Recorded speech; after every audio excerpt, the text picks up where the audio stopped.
আল্লাহ ছাড়া কেউ নাই আপনজন, বিশ্বাস করেন। আল্লাহ ছাড়া সত্যিকার অর্থে আপন বলতে কেউ নাই পৃথিবীতে। আমাদের একজন ছিলেন মুহাম্মদ সাল্লাল্লাহু আলাইহি ওয়াসাল্লাম, তিনি ইন্তেকাল করেছেন। মুহাম্মদ সাল্লাল্লাহু আলাইহি ওয়াসাল্লাম এমন মানুষ ছিলেন যে তিনি একটা বাগানে ঢুকেছেন, একটা উট দৌড়ে তার কাছে চলে এসেছে, এসে গায়ের সাথে বুকের সাথে গাটা লাগিয়ে রেখেছে। নবী সাল্লাল্লাহু আলাইহি ওয়াসাল্লাম আদর করছেন, হাদিস স্পষ্ট সহিহ, নবীজি আদর করছেন এবং বলছেন, জানো উটটা আমাকে কি অভিযোগ করলো? উটটা আমাকে তার মালিকের বিরুদ্ধে অভিযোগ করলো, তার মালিক তাকে কষ্ট দেয়। এই উটটা পর্যন্ত, একটা অবলা প্রাণী পর্যন্ত আমাদের নবীকে আপন মনে করছেন, ছুটে চলে আসছেন, আমার কষ্ট হচ্ছে, আমাকে ধরেন। চিন্তা করতে পারেন? সুবহানাল্লাহ। নবী সাল্লাল্লাহু আলাইহি ওয়াসাল্লাম যখন মসজিদ নববী নির্মাণ করেছেন, ওখানে একটা খুঁটি ছিল, এটা অনেকে জানেন, খুঁটি ছিল। যখন মিম্বর এসেছে, মিম্বর, তখন তিনি মিম্বরে দাঁড়িয়ে বয়ান করা, খুতবা দেওয়া শুরু করেছেন। তখন ওই যে খুঁটি, ওই খুঁটিটা থেকে কান্নার টকটক আওয়াজ শোনা যেত।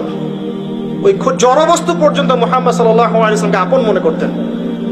মুসলিমদের যে কোনো সমস্যা তারা মুহাম্মদ সাল্লাল্লাহু আলাইহি ওয়াসাল্লামের কাছে যেতেন, বলতেন, তার সাধ্য মতো সেটা সলভ করে দিতেন। একবার নামাজে দাঁড়িয়েছেন মুহাম্মদ সাল্লাল্লাহু আলাইহি ওয়াসাল্লাম, একামত হয়েছে, একামত হওয়ার পরেও তিনি বাসায় চলে গেছেন।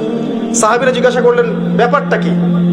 নবীজি বললেন, আমার কাছে কয়েকটা দিনার ছিল, ওগুলো দান সাদাকা করে দিয়ে তারপর এসেছে। কি বুঝছেন? কিছু মানুষ এসেছে, জীর্ণ শীর্ণ, খাবার নাই, কাপড় নাই, নবীজিকে বলছেন, নবীজি সাল্লাল্লাহু আলাইহি ওয়াসাল্লাম, আমরা এই সমস্যায় আছি। নবীজি দেখে এত মায়া লাগলো, চোখ দিয়ে দরদর করে পানি পড়তে লাগলো। তিনি সাহাবীদেরকে বললেন, হে সাহাবীরা, তোমাদের মাঝে কি দানশীলরা নেই?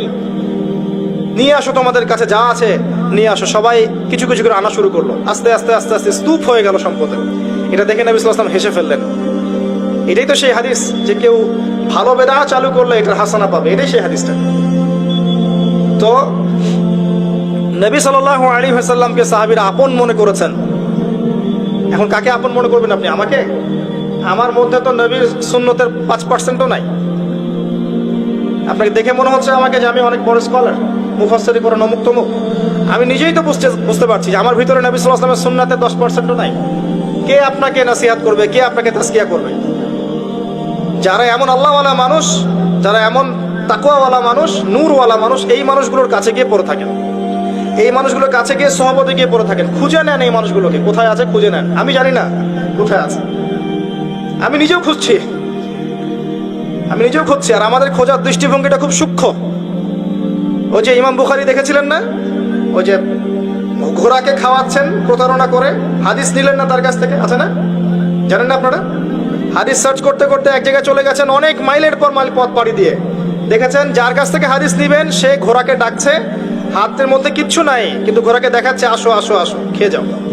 এই যে প্রতারণা করেছে ঘোড়ার সাথে, আর হাদিস নিলেন না। তা আমরা এরকম চোখ দিয়ে খুঁজছি আর কি, আল্লাহ যেন মিলিয়ে দেয়।